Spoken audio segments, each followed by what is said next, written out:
하나님 말씀 보시겠습니다. 하나님 말씀은 누가복음 6장 1절부터 5절까지 말씀입니다. 하나님 말씀은 누가복음 6장 1절부터 5절까지의 말씀, 신약성경 97페이지 누가복음 6장 1절부터 5절까지 말씀입니다. 찾으셨으면 제가 봉독하겠습니다. 안식일에 예수께서 밀밭 사이로 지나가실새 제자들이 이삭을 잘라 손으로 비비어 먹으니 어떤 바리새인들이 말하되 어찌하여 안식일에 하지 못할 일을 하느냐. 예수께서 대답하여 이르시되 다윗이 자기와 및 함께한 자들이 시장할 때에 한 일을 잃지 못하였느냐.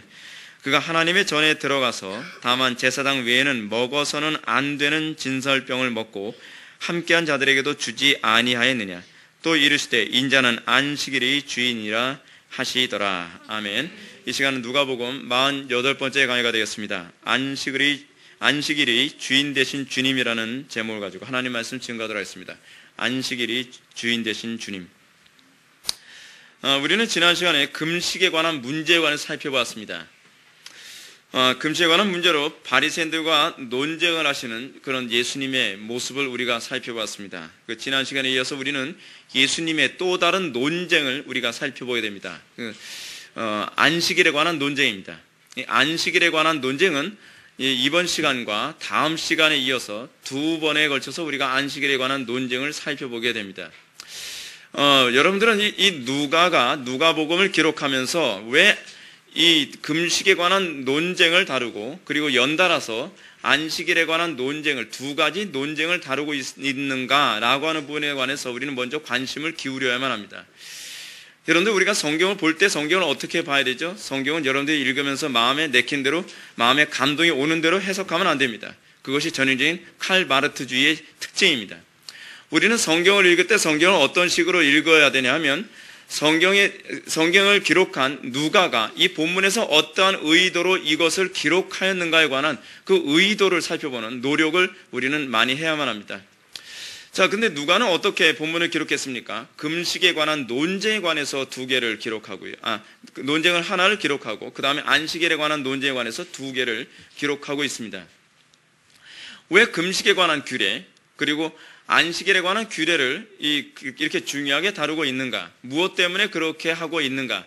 그 이유는 이 누가복음에서 가지고 있는 아주 중요한 한 가지의 핵심을 여기서 내포하고 있습니다. 그것이 뭐냐면 하나님의 은혜의 해가 어떤 식으로 우리에게 도래하는가에 관한 것과 관련하여 하나님의 은혜의 해를 도래케 하기 위해 하나님께서 그의 택한 백성들에게 허락하신 이 종교적 규례 또는 종교적인 어떤 행위가 있습니다. 그것이 뭡니까? 바로 금식과 안식일 지킴입니다. 금식과 안식일 지킴은 은혜의 해를 경험하기를 소망하는 하나님의 택한 백성들에게 반드시 이것은 엄격하게 바르게 지켜져야 될 문제라고 얘기하고 계시는 것입니다. 근데 이 문제가 무엇입니까? 이스라엘 백성들이 은혜의 해를 기다리는 것이 아니라 그들이 뭐에 완전히 치우쳐버리고 말았어요? 그냥 금식하는 것 그 자체, 안식일을 지키는 것 그 자체에 그냥 취해버리고 말았어요. 금식을 하되 그들은 경건의 능력을 전혀 경험하지 못합니다. 여러분, 금식을 통해서 궁극적으로 목표로 하는 바가 뭐라 했죠? 마음이 겸비해지고 낮아져서 하나님의 은혜만을 바라보도록 하는 것. 그것이 금식의 궁극적 핵심입니다. 근데 유대인들의 문제점이 무엇이었습니까? 그들은 금식을 하나 마음이 가난해지지 않습니다. 오히려 금식을 하면서 오히려 마음이 더 교만해집니다.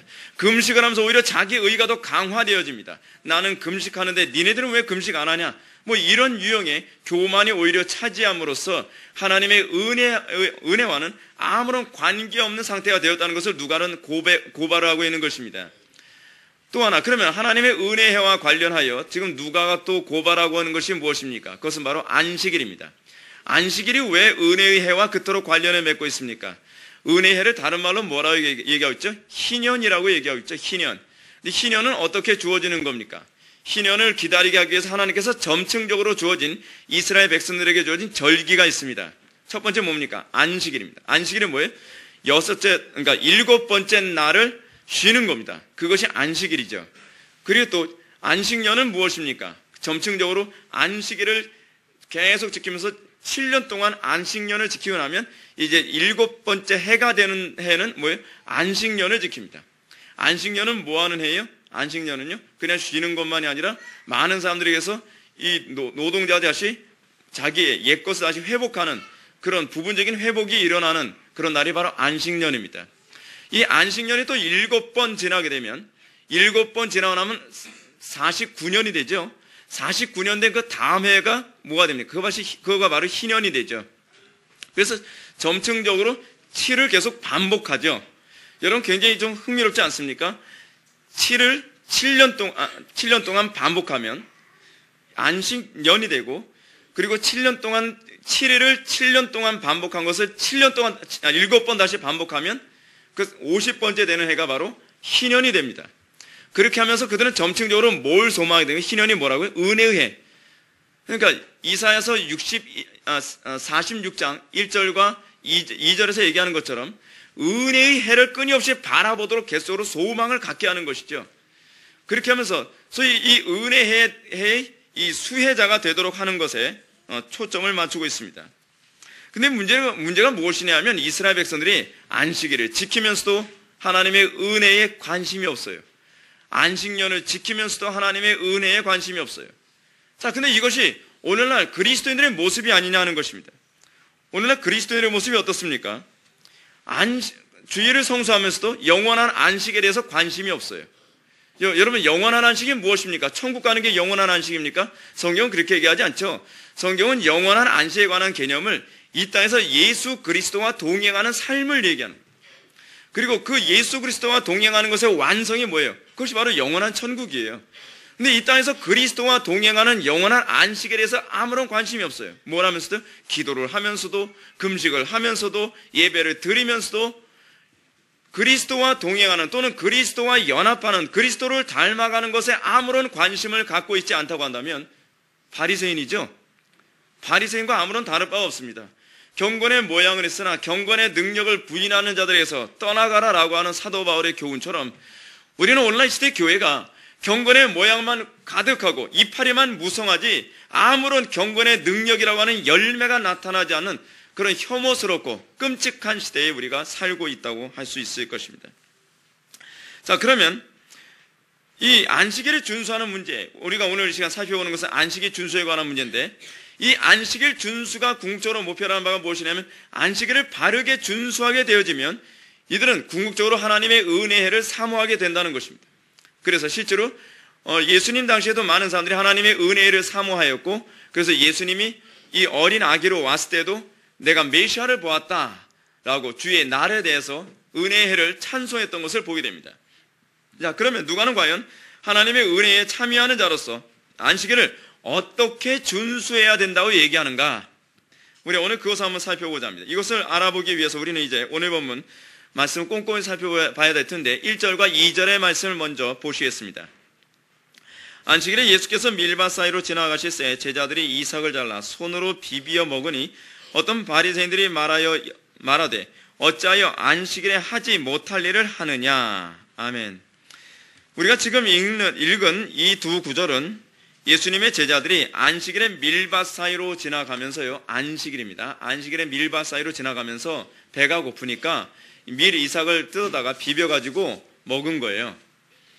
여러분, 어저께도 우리가 고구마 수확하러 갔지만 막 벼가 잔뜩 익어 있지 않습니까? 그 벼가 잔뜩 익어 있으면 그거를 계속 이렇게 까게 되면 열매가 나오는 것처럼 이 유대인들은 그렇게 이 벼 이삭을 먹는 일이 많았습니다.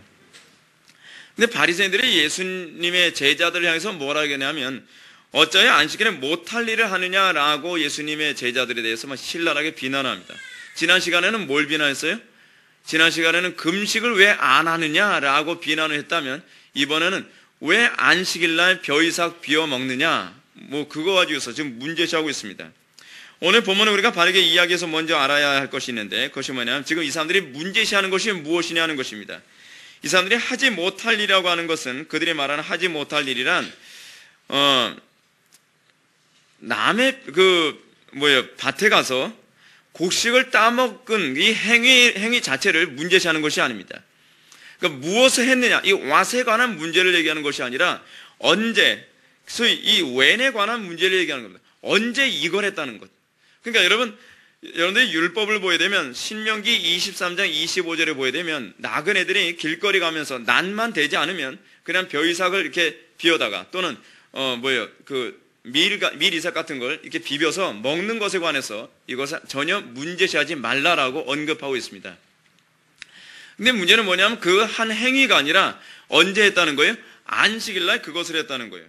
그러면 안식일날 한 것이 뭐가 문제가 되기 때문에 그런가? 그 이유는 이렇습니다. 바리새인들이 볼 때 예수님의 제자들이 밀 이삭을 잘라서 비벼 먹은 것은 곡식을 걷어들이고 탈곡하고 빻고 그리고 음식을 준비하는 행동으로 여겨진 겁니다. 그러니까 완전히 농사행위로 여겨지는 거예요. 그들의 눈에 제자들의 행위는 율법을 어긴 불법 행위로 간주된 것입니다.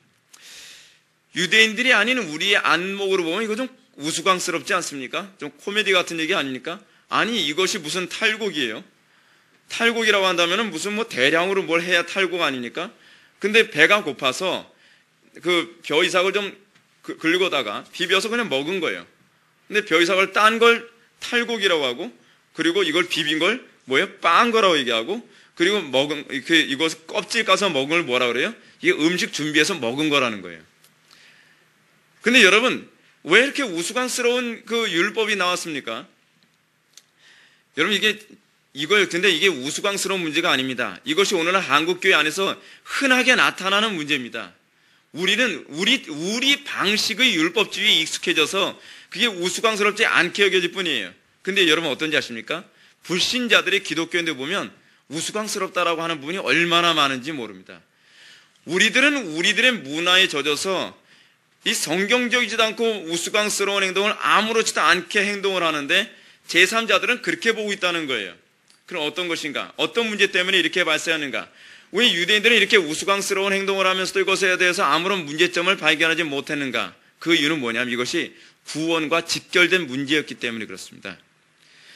자, 율법의 관점에서 볼 때 안식일을 정확하게 준수하지 않는 것은 곧 하나님의 언약 백성의 자격 상실을 의미했습니다. 그래서 안식일을 정확하게 준수하지 않으면 어떻게 했어요? 안식일날 일하면 죽였죠. 안식일날 일을 하면 죽였다는 것은 뭘 얘기하는 것이냐? 그 사람은 하나님의 백성 아니다. 그 사람은 하나님의 은혜의 해와는 관련이 없는 사람이다라는 규정과 관련된 얘기예요. 그러니까 여러분 구원과 직결된 문제와 관련되었을 때는 사람들이 좀 어떻게 돼요? 더 신중해지고 조심스러워지죠. 그렇게 된 게 어떻게 되죠? 경직되어집니다.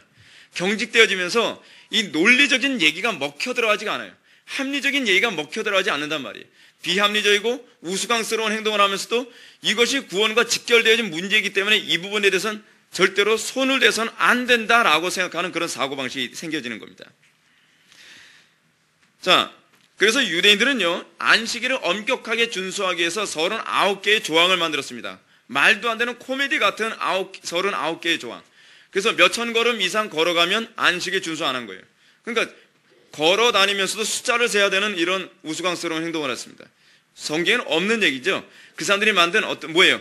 규범이에요. 전통이에요.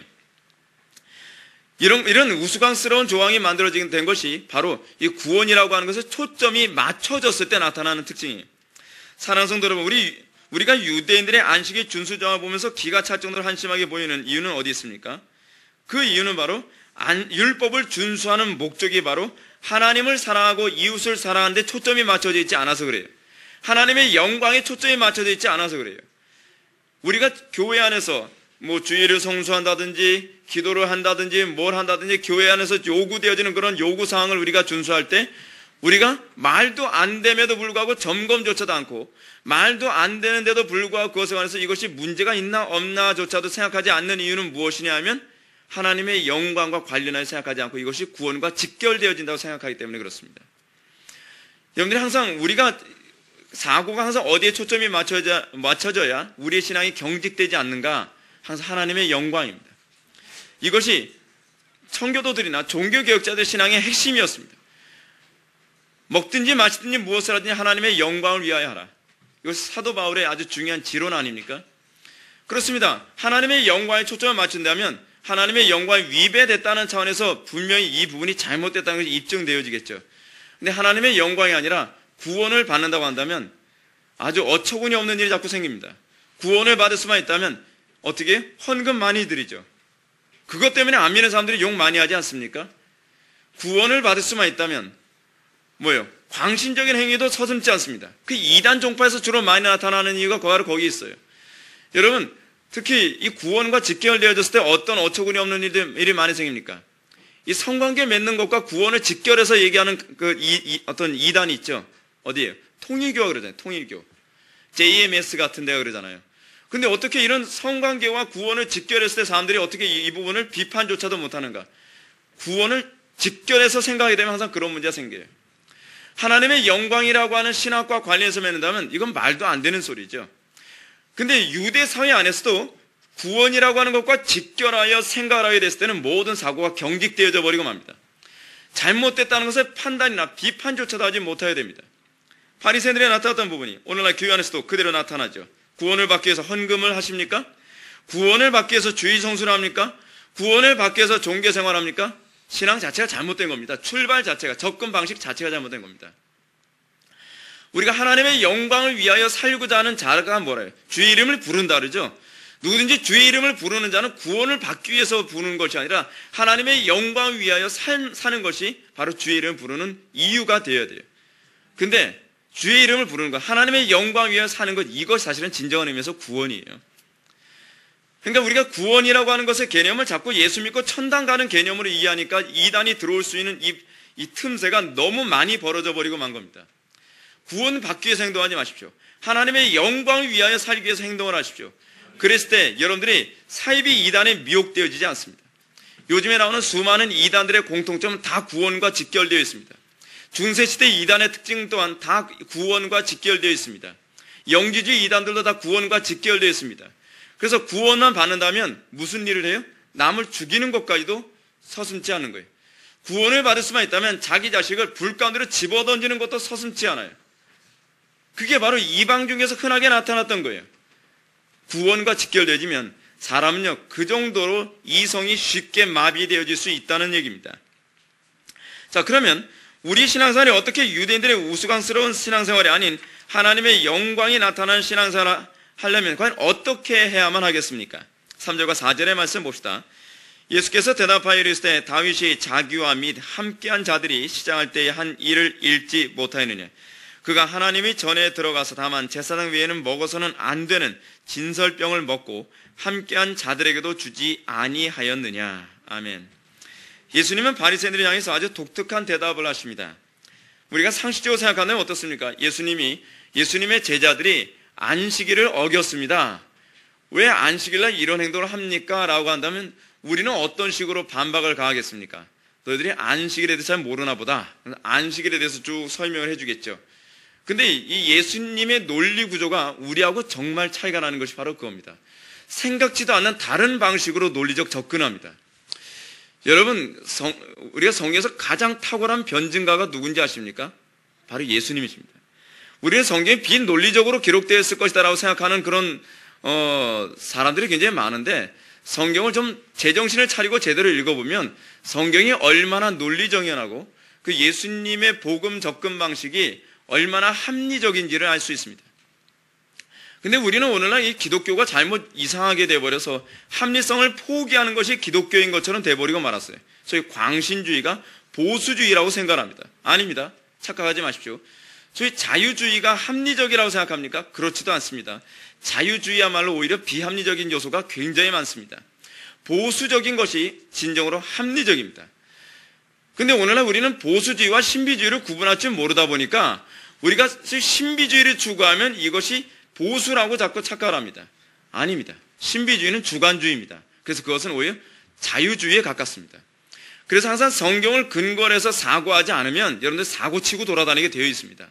그게 신앙이 절대로 아닙니다. 직통계시 받아서 뭐 어떻게 하나님의 음성을 잘못 듣고 하나님의 음성 한번 잘못 들은 사람 통제하기 굉장히 힘들어집니다. 성경 말씀이 이렇다. 그렇기 때문에 잘못 응답받았다라고 얘기되면 자존심 상한답니다. 성경에 근거해서 살아가는 게 이것이 보수고 성경에 근거해서 합리적으로 사고하는 것이 이것이 기독교입니다. 예수님은 그렇게 신앙생활을 하셨습니다. 예수님께서는 지금 이 안식일 준수에 관한 문제를 관하여 바리새인들에게 공격을 받았을 때 아주 독특한 논리 방식으로 이 바리새인들의 논리 구조를 깨뜨리고 계십니다. 자, 예수님께서 어떤 식으로 말씀하셨는가? 그것은 바로 다윗의 율법에 관한 해석입니다. 여기서 우리 주님이 언급하고 계신 사건은 사무엘상 21장 1절부터 6절에 나온 사건입니다. 예수님께서 어떤 부분을 다루고 계신가? 이 사건은 다윗이 사울에게 쫓겨서 도망다니던 때에 제사장 아히멜렉으로부터 제사장만이 먹을 수 있는 진설병을 받아 먹은 사건을 언급하고 계신 것입니다. 받아 먹은 날은 언제냐 하면 바로 안식일입니다. 안식일인 이유가 무엇이냐 하면 이 제사장이 먹는 그 떡이 있지 않습니까? 그러니까 제단 앞, 성소에 들어가야 되면 지성소가 있죠. 그래서 이 성소에는 지성소와 성소로 나눠집니다. 성소 부분에 하나는 떡상이 있고 한쪽에는 등대가 있고 그리고 정면에는 향단이 있습니다. 떡상에는 떡을 6개씩 두 줄로 올려놔서 12개의 떡을 올려놓는데 12개의 떡은 12지파를 상징합니다. 근데 이 떡은 제사장들만 먹을 수 있었고 그리고 이 떡은 항상 언제 갈아줬냐면 일주일에 한 번씩 안식일날 갈아줬습니다. 근데 우리가 사무엘서를 보게 되면 사무엘상 21장 1절부터 6절을 보면 그 떡이 따뜻한 떡이었다고 얘기합니다. 따뜻한 떡이었다는 것은 그날이 언제였다는 것을 의미해요? 안식일이었다는 것을 잘 입증해주고 있는 것입니다. 자, 근데 다윗이 안식일날 도망을 갔어요. 유대인들의 사고에 의하면 말이 안 되는 얘기죠. 도망을 갔으면 몇천 걸음이 아니라 몇만 걸음은 뛰었을 겁니다. 근데 그거에 관해서 성경은 아무 언급을 하고 있지 않아요. 이게 얼마나 모순이 많은지 몰라요. 유대인들이 생각하는 그 율법주의적 전통이 말이에요. 근데 그건 접어놓고 다윗이 지금 안식일날 떡을 먹었다는 부분 가지고서 예수님께서 얘기하고 계십니다. 다윗은 시장할 때 제사장만 먹을 수 있는 진설병을 먹고 함께한 일행들에게도 이 떡을 먹도록 주었다라고 얘기합니다. 근데 이것에 관해서 죄라고 전혀 언급하고 있지 않다는 거예요. 이 논리는 지금 예수님의 제자들이 안식일에 추수를 해도 안 됨에도 불구하고 추수를 여기저기 행동을 함으로써 바리새인들에게 공격을 받고 있는 것과 너무나 흡사한 상황입니다. 잘 보십시오. 마치 뭐하고 같냐면 이렇게 짝을 이루고 있는 거예요. 예수님의 제자들은 먹을 걸 옆에 두고서도 안식일이기 때문에 안 먹는 게 옳다라고 하는 공격을 받고 있어요. 지금 다윗은 지금 어떤 상황이에요? 지금 먹을 수 있는 빵이 따끈따끈한 빵이 12덩어리가 이렇게 놓여있음에도 불구하고 안식일이고 그리고 제사장만 먹어야 되기 때문에 먹어서는 안 된다라고 하는 율법에 관해서 다윗은 그것에 얽매이지 않았다라는 것을 얘기했어요. 다윗만이 얽매이지 않았을 뿐만 아니라 제사장도 그것을 문제시하지 않았고 성경 전체도 그것을 문제시하지 않았다라고 하는 것을 지금 예수님이 얘기해주고 있는 거예요. 자, 그럼 우리는 예수님께서 지금 무엇을 얘기하는 겁니까? 다윗이 이 문제, 이 율법을 안식일에 관한 이 문제를 정당하게 해석했다는 것을 얘기하면서 이렇게 해석하는 것이 옳다라고 하는 것을 구약 성경을 기초로 해서 지금 얘기해주고 계신 것입니다. 만약 다윗이 이러한 율법의 규율을 바리새인들처럼 해석했다면 그는 분명히 자기와 부하들이 빵을 먹고 기운을 차려서 사울의 추격을 떨쳐버리고 도망갈 수 있는 기회를 포기했어야만 했겠죠. 그는 어떻게 해요? 그렇게 되면요, 죽었어야만 했습니다. 굉장히 굶주려 있는 상황에서 먹는 것을 포기하고 사울 왕을 만나면 싸울 수 있겠습니까? 안 되죠. 그리고 그렇게 우스꽝스러운 방식으로 율법을 해석함으로써 많은 부하들의 생명을 희생시켰어야겠죠. 근데 이런 식으로 율법을 해석한 사람이 있었습니다. 구약 성경에서요. 누가 있었는지 아십니까? 바로 사울 왕이 그렇게 해석을 했습니다. 사울 왕은 어떻게 했냐면 블레셋과 전쟁을 치르는데, 잘 보시죠. 이 방식이 똑같은 방식입니다. 블레셋과 전쟁을 치르는 데 있어서 전쟁에서 이겨야 돼요. 이겨야 된다는 것은 무엇과 관련되어 있죠? 구원과 관련되어 있죠. 그렇죠? 블레셋과 전쟁을 하는데 이겨야 되는데 이기기 위해서 율법을 잘못되게 해석을 합니다. 어떻게 해석해요? 전쟁터에 나간 군인들 보고 금식을 명령한 거예요. 구원이라고 하는 것에 초점을 맞추니까 또 비합리가 여기에 끼어듭니다. 전쟁터에 나가면 여러분 군인들의 전쟁에서 가장 중요한 핵심이 무엇이냐 아십니까? 항상 군량미입니다. 못 먹고서 싸워서 이길 수 있는 방법이 없다고 생각하는 거예요. 그런데 사울 왕은 이 구원의 눈이 먼 나머지 자기 병사들의 생명은 아랑곳하지 않고 굶은 상태에서 전쟁터에 나가도록 했습니다. 그래서 사무엘상 14장 24절의 말씀 보면 이 나라 이스라엘 백성들이 피곤하였다라고 하는 것은 다 기진맥진했다는 얘기입니다. 이는 사울이 백성에게 맹세시켜 경계하여 이르기를 저녁 곧 내가 내 원수에게 보복하는 때까지 아무 음식물이든지 먹는 사람은 저주를 받을지어다 하였음이니라. 자, 이런 사울의 이 율법에 대한 해석에 관해서 반감을 가졌던 사람이 한 명 있었습니다. 사울의 이 미신적인 신앙생활에 관해서 이것이 비성경적이고 잘못된 해석이다라고 보았던 것이 바로 사울의 아들이었던 요나단이었습니다. 요나단은 전쟁터에 나가서 아버지가 그런 명령을 한지도 모르고 전쟁터에 나갔다가 너무나 배가 고프니까 지나가다가 이 땅에 꿀이 이렇게 잔뜩 놓여 있는 것을 보고 꿀을 지팡이로 찍어서 먹었습니다. 그래서 눈이 밝아지고 기운이 솟아서 다시 전쟁에서 싸울 수 있는 힘을 얻었다는 겁니다. 근데 옆에 있었던 자기의 부하가 뭐라 하냐면 요나단이시여, 당신의 아버님께서 오늘 밤 될 때까지 절대로 어떤 것도 입에 대서는 안 된다고 했는데 당신은 아버지의 명령을 어겼습니다 라고 얘기하니까 요나단이 이렇게 얘기합니다. 요나단이 이르되 내 아버지께서 이 땅을 곤란하게 하셨도다. 보라, 내가 이 꿀을 조금 맛보고도 내 눈이 이렇게 밝아졌거든. 하물며 백성이 오늘 그 대적에게 탈취하여 얻은 것을 이무이로 먹었더라면 블레셋 사람을 사륙함이 더욱 많지 아니하였겠느냐. 아멘. 이것이 바로 바리새인들의 어리석은 율법 해석과 예수님의 지혜로운 해석의 차이였습니다. 제가 다시 한번 여러분들한테 재차 강조합니다. 성경을 해석할 때 구원 중심적 해석은 굉장히 위험합니다. 항상 하나님 중심적, 그리고 하나님 영광신학, 그리고 하나님 사랑, 이웃 사랑이라는 관점에서 성경을 해석할 때 여러분 성경을 바르게 해석할 수 있을 것입니다. 사울왕도 거기에 눈이 멀었습니다. 사울왕이 뭐라고 표현했나 다시 한번 잘 보십시오. 내가 내 원수에게 보복하는 때까지. 하나님의 원수가 아닙니다. 내 원수를 갖고자 하는 자기의 개인적 보복과 자기의 개인적 구원에 초점을 맞춘 이런 행동을 하면서 많은 부하들을 희생시키고 그리고 하나님의 율법을 그릇되게 해석하는 오류에 빠져버리고 만 것입니다. 오늘날 강단에서 많은 설교가 오류에 빠지는 이유 중에 하나가 거기에 있습니다. 하나님의 영광신학에 초점을 맞춰서 본문을 해석하지 않고 구원에 초점을 맞춰서 해석했을 때 그런 문제가 많이 발생합니다. 이런 대표적인 해석 중에 하나가 뭐냐면 돌아온 탕자 비유죠. 돌아온 탕자 비유 또한 하나님의 영광신학으로 해석해야 될 문제인데 이것을 하나님의 영광신학이 아닌 전도 또는 선교를 위한 본문으로 자꾸 해석하면서 본문의 의미를 약화시키거나 왜곡시키는 그런 오류에 자꾸 빠지곤 합니다. 자, 여러분은 이러한 주님의 해석을 딱 접하게 되면서 한 가지 좀 조심해야 될 게 하나 있습니다. 왜냐하면 너무도 많은 사람들이 이러한 예수님의 가르침 오해해서 실용적으로 살아가는 것이 또한 믿음으로 살아가는 것이라고 오해하는 사람들이 자꾸 생겨요. 절대로 오해하지 마십시오. 우리 주님은 지금 실용성을 위해서 율법을 얼마든지 여러분들 마음대로 변형시키거나 또는 배척해도 된다는 얘기가 아닙니다. 우리 주님은 또한 필요나 상황에 따라서는 안식일에 추수행위를 해도 된다고 얘기하는 것 또한 아니에요. 아시겠습니까? 이거 오해해서는 안 됩니다. 그렇지 않으면 여러분들 이거 잘못 오해하면 무율법적으로 또 빠져버려요. 실제로 너무나도 많은 사람들이 이런 식으로 주의 명령을 어기곤 합니다. 특히 신사참배 당시에는 어떤 식으로 이런 식으로 해석을 했습니까? 신사참배 당시에 그러지 않았습니까? 여러분 지금 신사참배 안 하고 다 순교당하면 다음 세대의 신앙은 누가 전수해집니까? 그렇죠? 사람들이 그런 명분으로 다 신사참배를 했어요. 그래서 예배 시간에 다 그 신사참배하는 순서까지 만들어놨단 말이에요.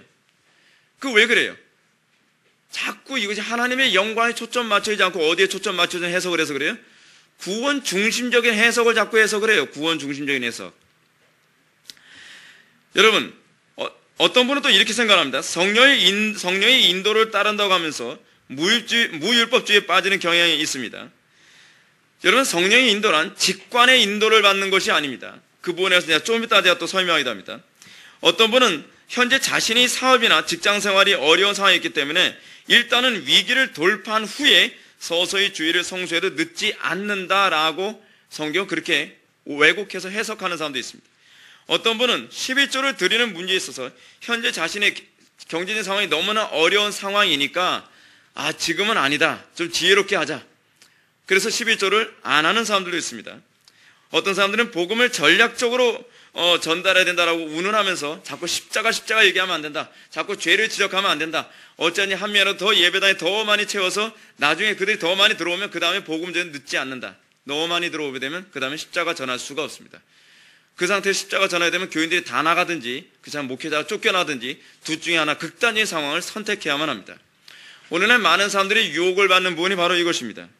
만약 이러한 것들이 다윗이 제사장의 빵을 먹는 것과 관련하여 해석을 한다면 과연 이 믿음은 어디에 과연 사용해야만 하겠습니까?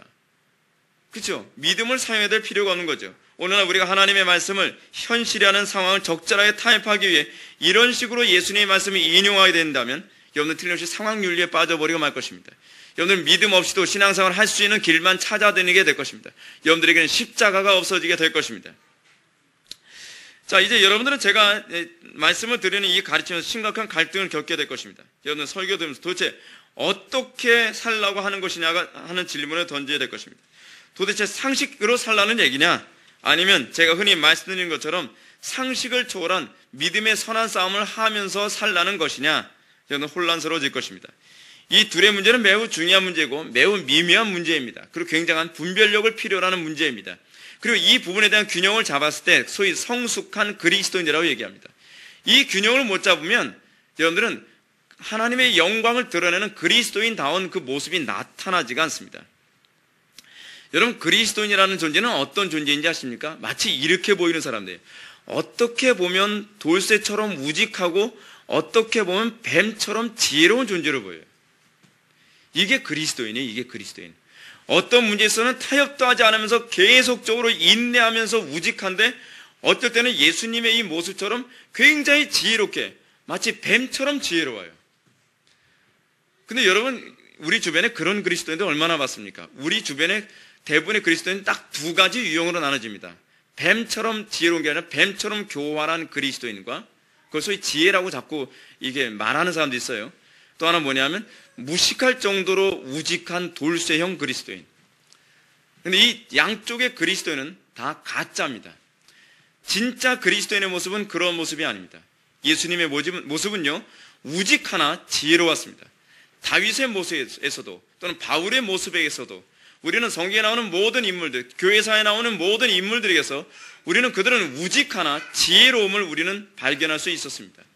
그런데 오늘날 이 시대 기독교인들에게는 우직하지도 않고 지혜롭지도 않은 광신만 남아있거나 그래서 냉랭한 이 바리새주의만 남아있는 것이 오늘날 기독교의 문제입니다. 그러니까 자꾸 기독교의 힘을 잃어버리죠. 그러니까 오늘 기독교인들에 대해서 안 믿는 사람들이 호감을 갖지 않죠. 기독교가 별로 호감 가는 종교가 되지 않는 것입니다. 그렇다면 우리는 이제 이러한 주님의 형상을 간절히 사모하는 마음으로 다음과 같은 질문을 던져야 됩니다.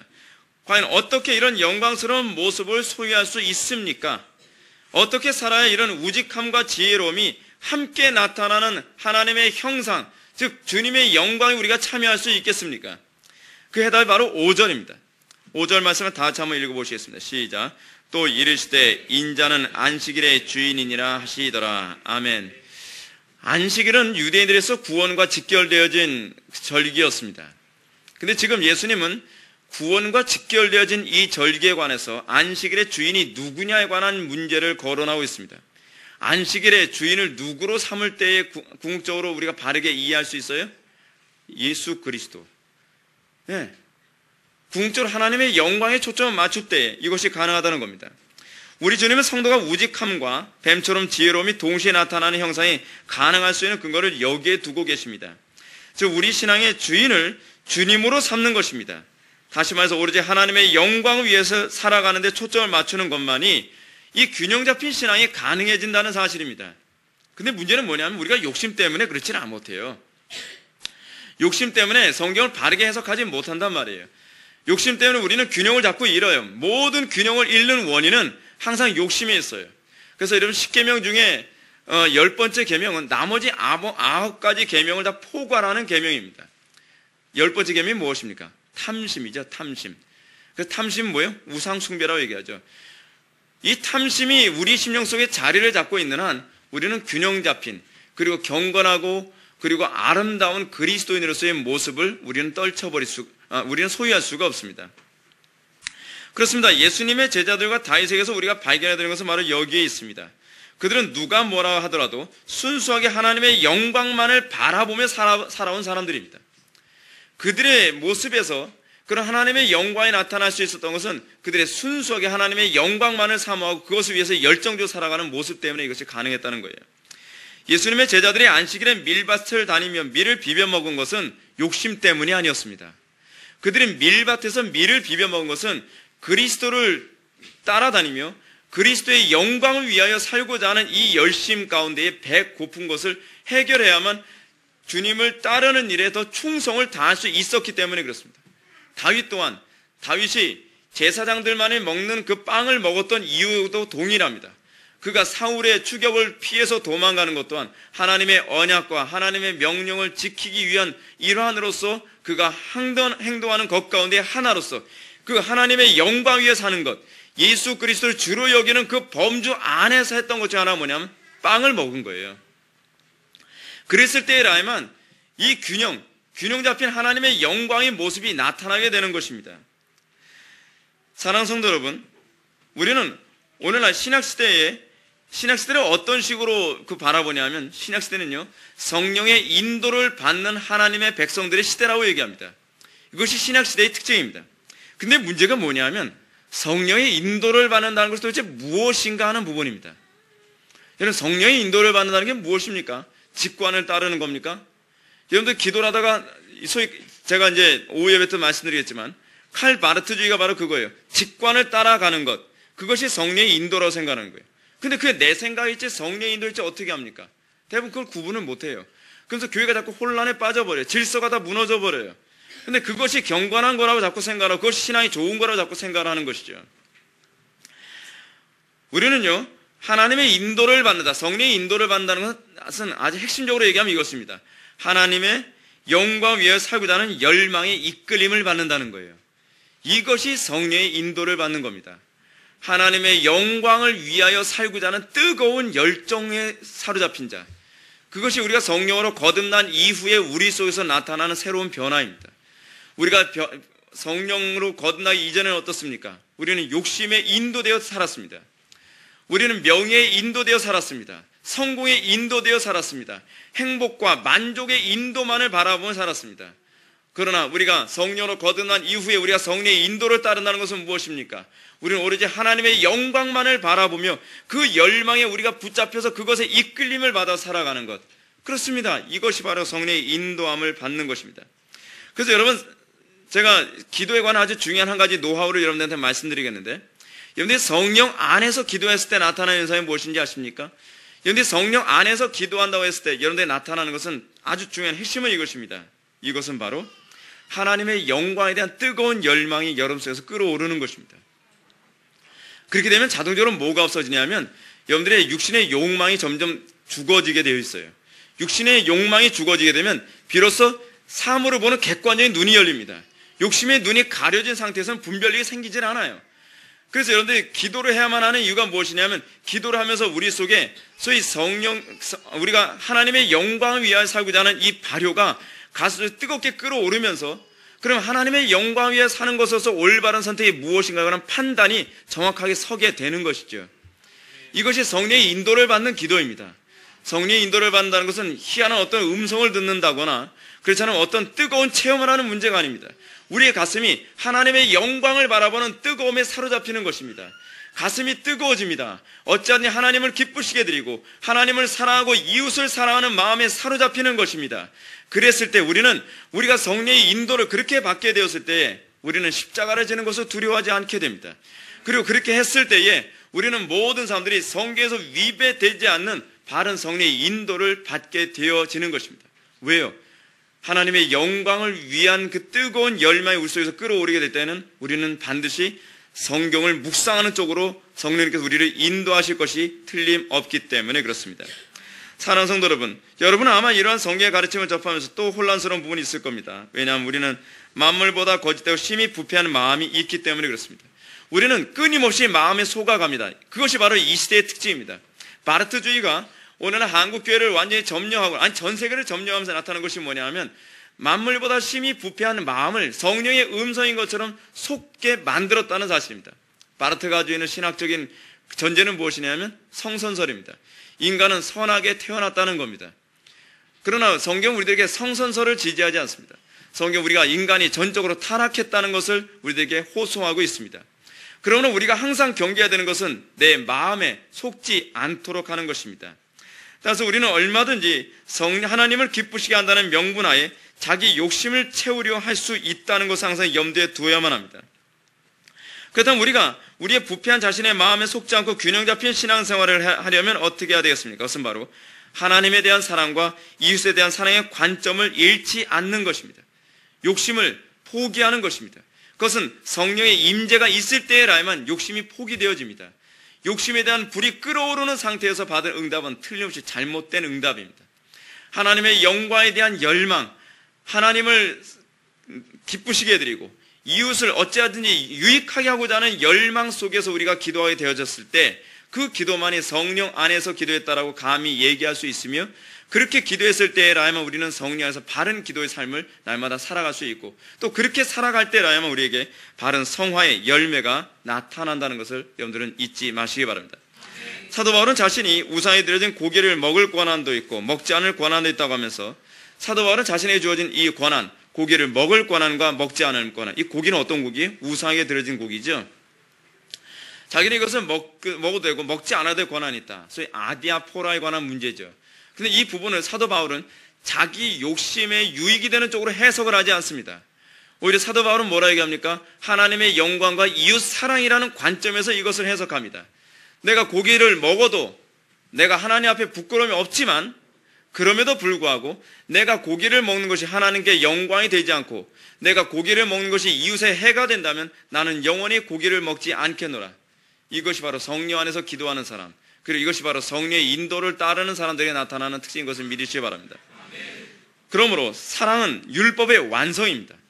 사랑하지 않는다면 여러분들은 율법을 아직 모르는 것입니다. 사랑은, 그렇다고 해서 우리는 이 사랑에 있어서 반드시 우리가 잊어서는 안 되는 건데, 안 되는 것이 있는데, 이것은 고린도전서 13장 6절입니다. 무엇입니까? 사랑은 진리와 함께 기뻐한다는 것입니다. 진리를 소외시키고 기뻐하는 것이 아닙니다.